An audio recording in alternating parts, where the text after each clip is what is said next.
Good morning, students. So, today we'll be doing questions of chapter number 6, which is life processes. So, we have covered this chapter half, and I've gave you some questions for the homework last week. So, I thought to discuss those questions with you because some of you would be having problem in those questions. So the questions were of page number 95, and the first question is, why is diffusion insufficient to meet the oxygen requirement of multicellular organisms like humans? So we know that diffusion is a process in which there is the exchange of gases, or we can say the exchange of particles. Okay, intermixing of the particles, and the particles move from the higher concentration to the lower concentration, and the single cellular organisms like amoeba exchange their gases or respires with the help of diffusion. Now, when amoeba can do the diffusion or respire by the help of diffusion, like why can't the other organisms do that? Because the other organisms, such as human beings, animals, or all the animals which are multicellular, they are not able to transfer the or exchange the gases with the help of diffusion. So this is the question. So for this answer, we know that in the multicellular organisms like humans, the oxygen of the air, the oxygen which need to travel to the long distance of the body, because oxygen has to be transported from each and every part of the body to each and every cell. Okay, so it has to travel a long distance, and because the human body is very long, so it takes a long time to reach, and it has to reach every cell of the body. So now, since diffusion is a very slow process, we know that diffusion is a slow process. Okay, so diffusion is a slow process. Okay, so since diffusion is a slow process, that is why it will take a long time to make more oxygen available to the human body and the body cells. So it will be insufficient. So that is why the diffusion will be insufficient.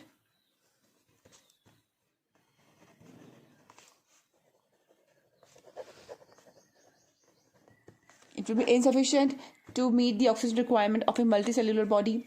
So because the volume of the human body is big, and the oxygen cannot diffuse into all the internal cells of a human body quickly. So when the size of the multicellular organisms is large, then the respiratory system or the respiratory pigments like hemoglobin, which is present in the blood, will take up the oxygen from the air in the lungs, and it will carry quickly to the body. So for the multicellular organisms,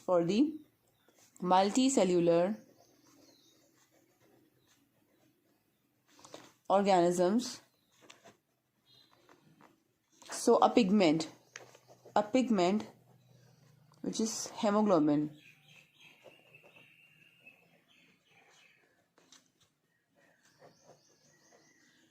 this helps in the carrying of the oxygen from the lungs to the body. So that is why the answer of the question is that why is diffusion insufficient to meet the oxygen requirement of a multicellular organism in humans? Because diffusion is a very slow process, and it is somehow useful in the single cellular organisms, but for the multicellular organisms like human body, we have a large volume body, so we need more oxygen, and it has to be done quickly. So it is not able to diffuse the oxygen to all the internal cells. That's why it combines with we need a respiratory pigment called hemoglobin, which is present in the blood, which will carry the oxygen to different part of the body through the lungs. Okay, so now next question is, what criteria do we use to decide whether something is alive? So I've done in the very first lecture video of mine, I've told you that there are some criteria which are used to decide that something is alive. That is, we can decide that if something is alive.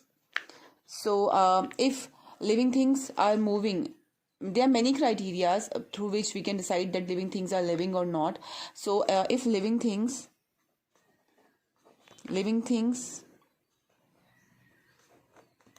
can move by themselves, okay, and then living beings or living things grow, okay, living things reproduce,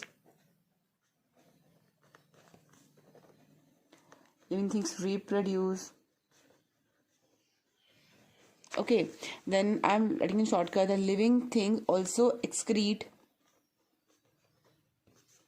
living things respire. Okay, they need food and a lot of things. They need food, air, water. Okay, and they also respond to stimuli. Okay, they are sensitive, they respond to stimuli, or they are sensitive. So these are some characteristics into which we can decide that a thing is living or not. Okay, so and there are many more you can see in your NCERT book for that. So next question is, what are the outside raw materials used by an organisms?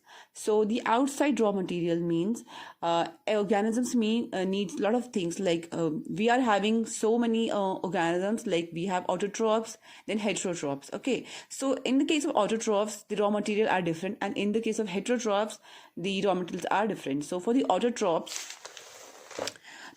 have different kind of raw materials, such as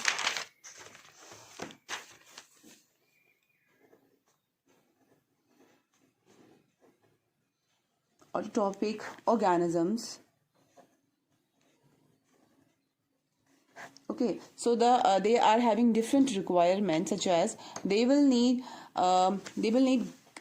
CO2 gas, because they have to make their food, which is glucose. So they will be needing CO2, and they will be needing water and minerals. Okay, sunlight then.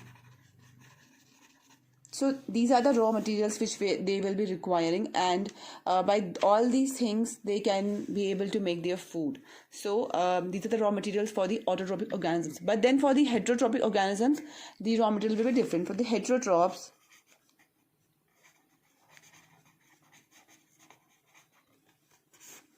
organisms, the nutrients will be different, such as they will be having a ready-made organic food, because the food will be made by the plants, so it will be organic food. So food from plants.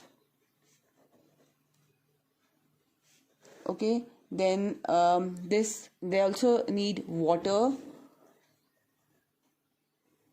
Okay, so this is the raw material, which is kind of not a raw, but it is already food, which is raw. Then human cooks their food, but then other animals do not cook their food, like deer and rabbits, they don't cook their food, they can have their food.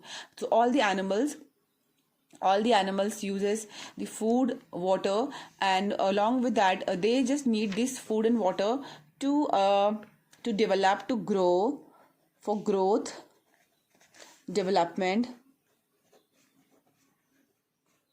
to synthesize protein, because our body is made up of protein. So they have to synthesize the protein, because that is how the repairing will be done, the growth will be done. Synthesize protein and other substances. Okay, so this, now after this we also need something else, because this is required for us to live our life, for all the animals, including animals and human beings. Okay, so we need food and water for growth and development, for synthesizing the protein and the other substances. But along with that we also need oxygen or air, so that there could be cellular respiration, and the material which we are consuming in should be break down, and the energy will be formed, because ultimately we need the energy. Okay, and energy we will be getting by this glucose which we are getting from the food. So that glucose will, when mixed with the oxygen, then only the energy will be prepared. So we also need one more thing, is that the second thing is that we need air or oxygen.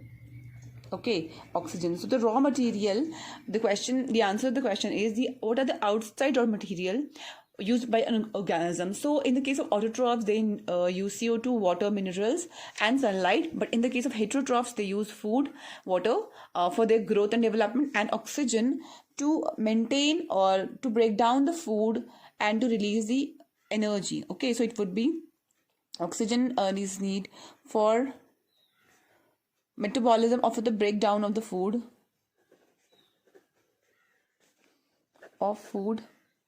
and to release energy. Okay, so that process is called by respiration. Okay, so this is a simple. Now next question is the process. Question is, what processes would you consider essential for maintaining life? So this question also we have done in our first lecture video, that there are some processes which are very essential to maintain the life, and this chapter is all about life processes. So in the life process we have many processes which are very useful to us to maintain our life. Number one, which we are learning these days, is nutrition. So there are many various processes. So there are various processes which are very essential for maintaining the life, are nutrition. Okay, then there is respiration. All these are the topics of our syllabus, so we will be covering these topics, all of them. Respiration, then transportation,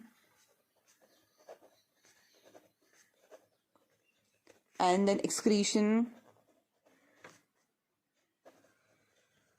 control and coordination,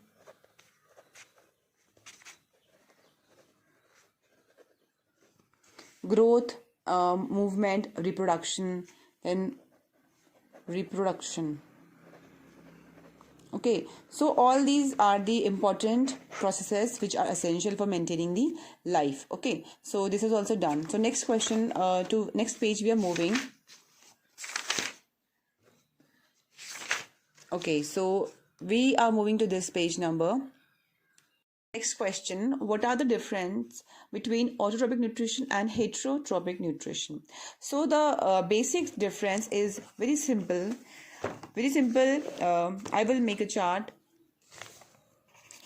Autotrophic nutrition. I have already explained you in detail, so I will not be going in detail today in today's video. Heterotrophic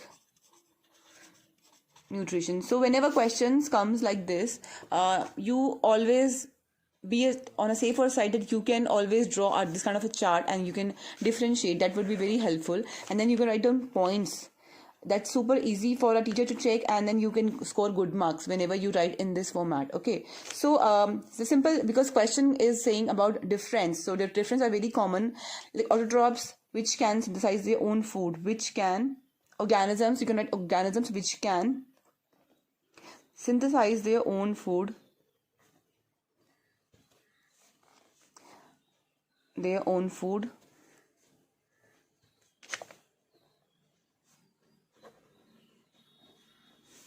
and which cannot, which depends on other organisms for their food. Okay, so this is the basic difference. Then you can write the other thing, that green plants, you can write the example of the autotrophs. What are the autotrophs plants, or what are the organisms which are autotrophs? Like they make their food. Also you can write the point, how can they make their food? So they make their food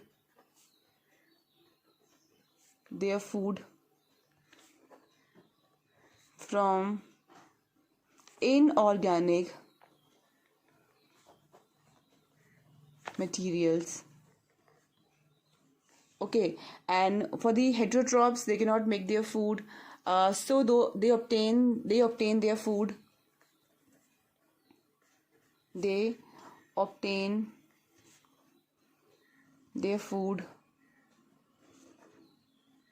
from autotrophs.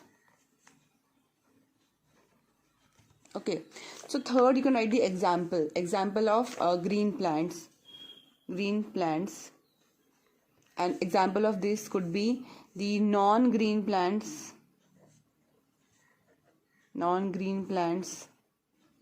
and animals, etc.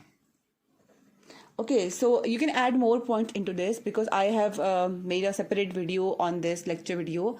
So you have seen that, students, you have seen that, so you can take points from there, and that will be done. Okay, so the next question is, where do plants get each of the raw materials required for photosynthesis? This is a very simple question.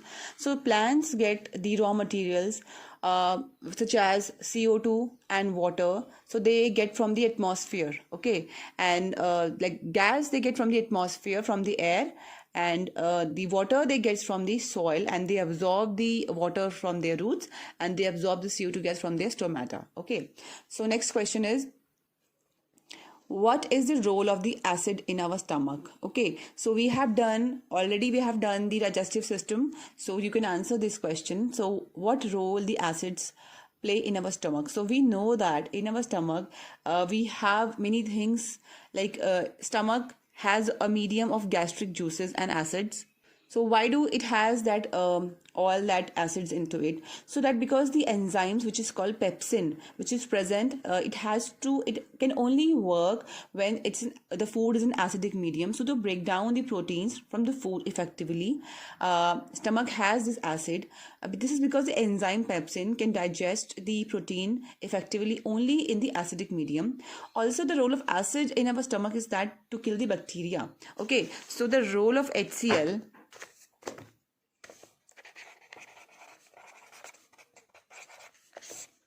Role of HCl. Now, there are two roles of HCl: to kill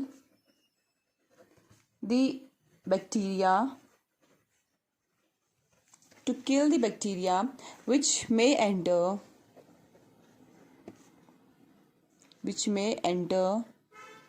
in the stomach along with the food. Okay, and number second role is that it helps the enzyme pepsin to digest or to break down the food, to break down the protein present in food, because the pepsin only works in the acidic medium, as the pepsin works in acidic medium. So these are the two roles of HCl. Now next is, what is the function of digestive enzymes? So digestive enzymes, we are having so many digestive enzymes. So actually the enzymes are the biological catalyst. Enzymes are the catalyst which do not participate in the chemical reaction, but they increases the speed of the chemical reaction. And the digestive enzymes means that they are the biological catalyst which helps in the breakdown the complex food molecules into the simpler and smaller particles which can be absorbed easily from the alimentary canal into our bloodstream. Okay, so the digestive enzymes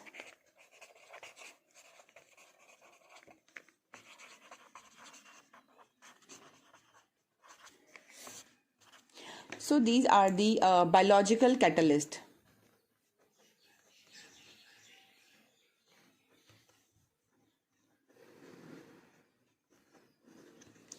The biological catalyst which helps in the breakdown. So they help in the breakdown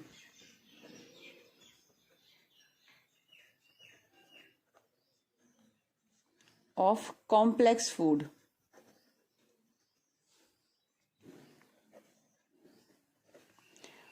Complex food molecules into the simpler form.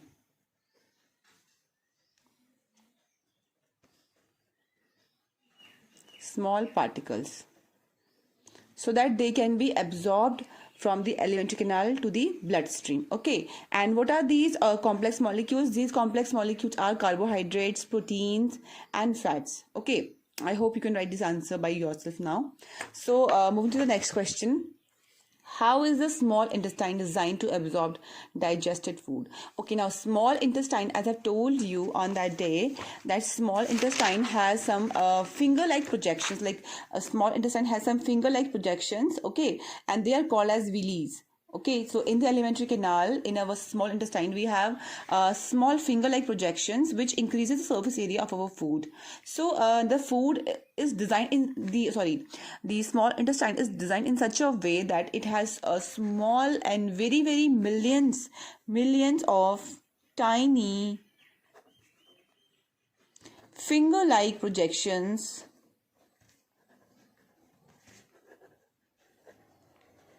called as villi, or you can also call it villi. I prefer calling it villi. So these are present in our inner wall of the small intestine, which also increases surface area. Like we are having a small intestine, this kind of structure, so they will be present here so that they can increase the surface area. So food has to pass through a long distance, so the large inner surface area it provides to the food, and it helps in the rapid absorption. Now it helps in the rapid absorption of food, okay, of the digested food. So these are the basic functions of the these are the basic design which is small intestine have to absorb the digested food, which is villis. They have millions of tiny finger-like projections called as villi, which helps in the absorption of food. The other questions we'll be doing later on, because we have to study this portion of the chapter yet we have not done. So also I want to tell you that, like, this topic is, you would be feeling it's very simple, but so many questions can be asked from this topic, also from the activities. So do not leave any activity in your NCERT book. You have to study all the activities. Like if you'll find here in this activity, it's given that you have to take a variegated leaves. Now it means that the leaf has to be two colors, like it has to be white and green color. Like you have seen money plant, so it has a white and green color, both colors. So we have to mark that green patches into the leaf, and then we have to keep the leaf in a dark room for 3 days, and then we have to, so that it cannot perform the photosynthesis because of the absence of sunlight. Then we have to keep them again in the sunlight for some hours, and we have to spot those green area in the leaf, and we have to boil the leaf. Then we have to boil the leaf in the alcohol so that all the chlorophylls washes away. We have to test the starch in it. So basically what happens when we have to test the starch, if the starch is present, then the iodine solution will turn it blue black in color. So after that, when we'll boil it in the alcohol, all the color will fade away, the leaf will become white. So when we'll apply the starch, so iodine to it, we can see only those area which were having green pigment were having starch, so they will be blue black, other will be white only. So many questions can be asked from this, like this also and these also. What happens, how do the desert plants takes that CO2 gas during day or during night? So it's written that desert plants do not perform the they perform the photosynthesis in the daytime, but they don't open this stomata in the daytime. So you have to read every single line of the chapter, so that you can be able to answer the questions which are asked between the chapter, because every single line in the NCERT book is important. Same as in this activity also. So please read all the pages. This is very important chapter, very lengthy one also. So you have to read every single line, and whatever you're having any problems, you can ask me in our Zoom sessions. Okay, so please do your work, those who have not done it, and those who have done it, please check the questions that you have done it right or wrong. Okay, so till then, take care and study hard. Thank you.